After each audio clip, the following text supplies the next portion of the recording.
Joining us with more is Professor Christopher Lam, President of the Australia-Myanmar Institute and former Australian ambassador to Myanmar. He is speaking to us from Melbourne. Now, Professor, the consequences of the NLD not re-registering the party under the new rules, it's a question of them being caught between the devil and the deep blue sea. Was this the right decision? What do you think? Well, I think it's important to understand first the registration rules set by the Election Commission at the command of the military were ones that the NLD and a lot of other political parties in Myanmar regarded as completely unsuited to any promise to restore democracy to the country. In that sense, the decision not to take part in the elections, if you can say that's what they did, is very similar to what they did in 2010. When they stood out from the elections that were held that year too. A couple of years later, of course, after the elections in 2010, there were by-elections and the NLD took part. And that was because President Thein Sein created conditions which made it much more suitable for the NLD to see democracy as coming.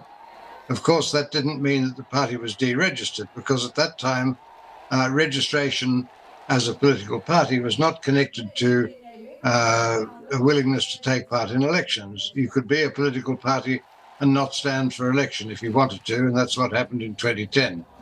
But what has happened this time, most people in the country, and I should think probably people in the senior military as well, would consider to be a joke. It's got nothing at all to do with the restoration of any form of electoral system. Professor, what does this mean then for the democratic movement in Myanmar and supporters of Aung San Suu Kyi? Do you see this diminishing or propelling various resistance groups that are active in the country? It makes it much more difficult for the military to conduct itself in a way that might be seen as producing public goodwill towards its plan for democracy returning. And I don't think anyone actually thought seriously that the military was interested in having that happen. What the military clearly wants is a parliament of sorts elected, which enables it to continue with its plan to be the dominant force in Myanmar governance. That's not what the people want. They've made that very clear for the last 2 years at least. And I don't think this will make any particular difference to that. The NLD, whether registered or not, will continue to be a serious force in the country's political future. Now, Professor, I should add that the other parties which have been deregistered, there are the 39 other parties which have also failed to register. I think they will see themselves, most of them, in much the same position.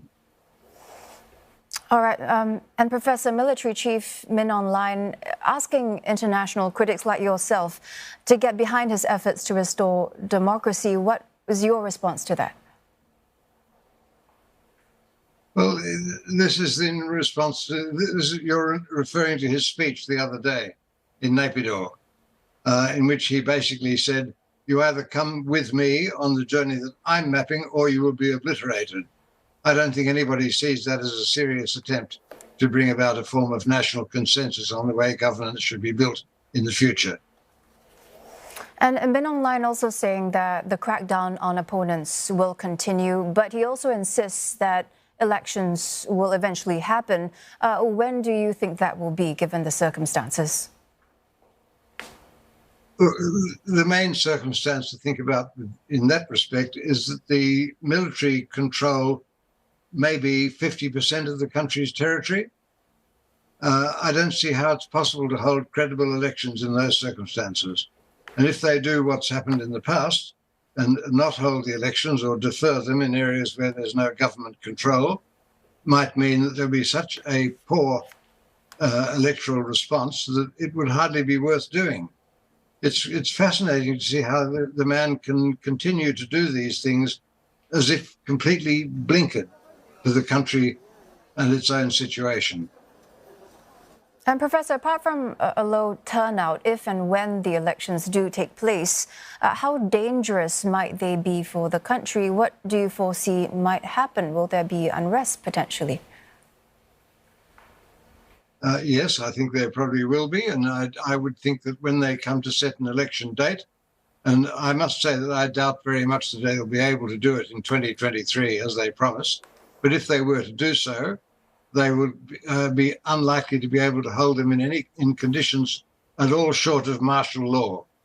And how you could see that to be an expression of democratic will, it's hard to see. But I don't think Min Aung Hlaing cares about that. I think he believes that if he can run an event and call it an election, he will do that. And Professor, the international community... Then it becomes a question of... Carry on, please. Well, it becomes a question of, the international community. I was going to say first, though, the regional community. I don't think that the ASEAN regional countries would see it as anything better than the way I'm describing it now. Were they to decide, on the other hand, that Min Aung Hlaing deserves to have a chance to run a government from his own shadow, if that's the way it is, we'll see. But most people think that what Min Aung Hlaing wants to do is run an election, see a parliament elected under the 2008 constitution, have that parliament meet, and then elect him as the national president. And then he steps out gracefully from the army, becomes the national president, and thinks that he can carry on from there. Well, I'm sorry, I just don't see how that could be believed by the people of Myanmar or anybody else in the region, even though he might do it at the point of a gun. Professor, one final question. The international community in ASEAN have been unable to make any headway so far. So what do you think is the solution for Myanmar?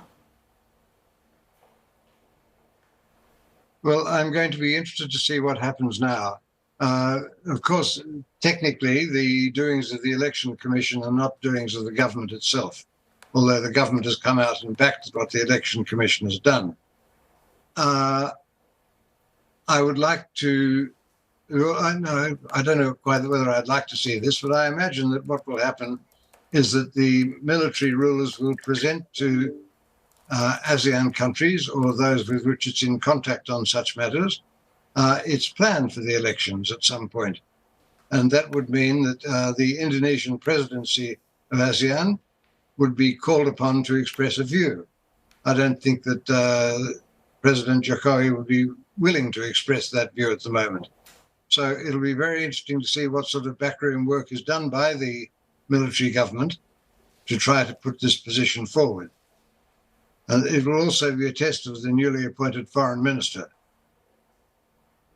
All right, thank you very much, Professor, for your insights. That was Christopher Lam, President of the Australia-Myanmar Institute.